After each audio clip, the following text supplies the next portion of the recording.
We live in a world that never truly sleeps. A constant hum of notifications, the glow of screens in every window, a digital pulse that connects us all, yet often leaves us feeling surprisingly alone. We swipe, we scroll, we share, curating our lives for an unseen audience, broadcasting our feelings into the vastness of the internet. But what about the currents that run beneath this polished surface? The unseen forces that truly shape who we are, both online and off. Tonight, let's dim the external lights and turn our gaze inward, beyond the digital haze into the intricate theater of our own hearts. We hear a lot about emotional intelligence these days. It's pitched as a superpower for the modern age, the key to better relationships, climbing the career ladder, living a more harmonious life. But what if it's more than just a skill you can pick up from a self-help book? What if it's a profound, often uncomfortable journey into the very architecture of our being? A delicate, sometimes brutal, dance between the perfected version of ourselves we present to the world and the shadow we try desperately to keep hidden. The thinkers of old, with their myths and their endless ponderings, understood this inner duality long before our data streams and complex algorithms. They spoke of the will, the primal force driving us, the inherent struggle within the human soul. Some, like the philosopher Schopenhauer, saw a relentless, often blind, universal will pushing us forward, a deep wellspring of suffering that could only be overcome by truly understanding its nature. Others, like Nietzsche, with his bold spirit, urged us to embrace our will to power, but not as power over others, instead as the mastery of self, a relentless forging of our own values, a defiant creation of who we are meant to be. Think about the subtle power plays that unfold in our everyday lives. That colleague who effortlessly deflects criticism, leaving you feeling subtly disarmed, maybe even a little foolish. The family member who, with a single, seemingly innocent comment, can stir up a forgotten wound, bringing old insecurities bubbling to the surface. These aren't always acts of malice. Often they are simply the unconscious expressions of unexamined power. Niccolo Machiavelli, observing the cutthroat world of Renaissance politics, understood this stark truth. Human nature, stripped bare, often seeks an advantage. And knowing this, being aware of these dynamics, is the first step toward having true agency in your own life. We are, each of us, both a player and someone being played upon in this intricate game of human connection. But the most profound power dynamic of all exists within us. What did Freud call it?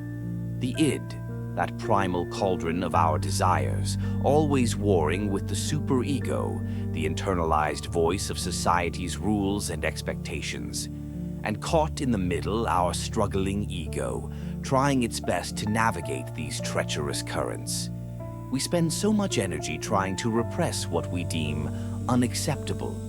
Our envy, our deepest fears, our simmering resentments. We push them down, hoping they'll simply disappear. But what happens to these banished parts? They don't just vanish. Carl Jung warned us of the shadow, the disowned aspects of our personality, lurking in the depths of our shared human experience, often projected onto others, sabotaging our best intentions. Our modern obsession with carefully curated online personas, with presenting only our most perfect, filtered selves, only deepens this chasm. We build digital fortresses around our perceived strengths, while the wild, untamed wilderness of our shadow grows ever larger, ever more potent, just beyond the firewall of our conscious awareness. Imagine standing before a mirror, hesitantly reaching out to touch your own reflection. What if that reflection shimmered, then resolved into a slightly different, more authentic image? One that includes the parts you usually hide.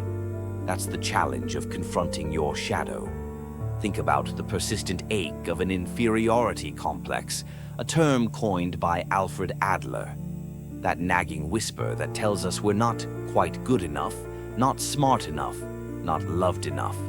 It's not just a personal failing. It's often a societal imprint, a subtle wound we carry from our earliest interactions. Yet, strangely, it can also be the very engine of our striving, our yearning for significance, for a place in the world. The journey of emotional intelligence isn't about getting rid of these vulnerabilities or pretending they don't exist. It's about shining a light on them, understanding where they come from, and learning to transform them from heavy chains into powerful fuel for growth. This is where the path of true self-understanding goes far beyond simple self-improvement tips. Viktor Frankl, a man who survived unimaginable suffering, spoke of logotherapy, the profound search for meaning in one's life. He argued that even when everything else is taken away, even in the face of absolute powerlessness, we retain one ultimate freedom, the freedom to choose our attitude, to find purpose even in despair. Emotional intelligence then becomes a vital tool for discovering this deeper meaning. It's about learning to hear the quiet whispers of our inner wisdom over the clamor of external noise. It's about finding our own unique answer to the profound question of why. Why are we here? Why do we feel what we feel? What is our unique contribution? The melancholy of this journey lies in confronting our imperfections, in acknowledging the vastness of what we still don't know about ourselves. But within that melancholy, there is also profound wonder. To truly see the shadow, to understand its power, is not to be consumed by it. It's about integrating it. It's about moving, as Erich Fromm suggested, from a state of childish dependence to one of authentic freedom and love, to recognize that our capacity for empathy, for genuine connection, for deep understanding is not just a polite social skill, but a powerful act of defiance against a world that often demands conformity, that tries to squeeze us into predefined boxes. Imagine a single raindrop hitting a still puddle, creating widening ripples that reflect the city lights, blurring them into abstract beauty. Our emotions are like those ripples, born from a single moment, expanding outwards, reflecting the world around us in beautiful, sometimes chaotic ways. So, as the night deepens and the world outside grows quiet, let this not be a call to definitive answers, but an invitation to profound questions. What hidden parts of you are yearning for recognition, for a voice? What subtle power dynamics are shaping your daily life, the way you interact with others, and even with yourself? How can you, in this modern, interconnected world, truly become the architect of your own inner landscape, sculpting a life that feels authentic and deeply meaningful? The journey into emotional acuity isn't about mastering others, it's about mastering the self. It's about learning to dance with your shadow, embracing your vulnerabilities, and in doing so, unlocking a truer, more powerful, and profoundly more human version of who you are meant to be. The quiet revolution begins within.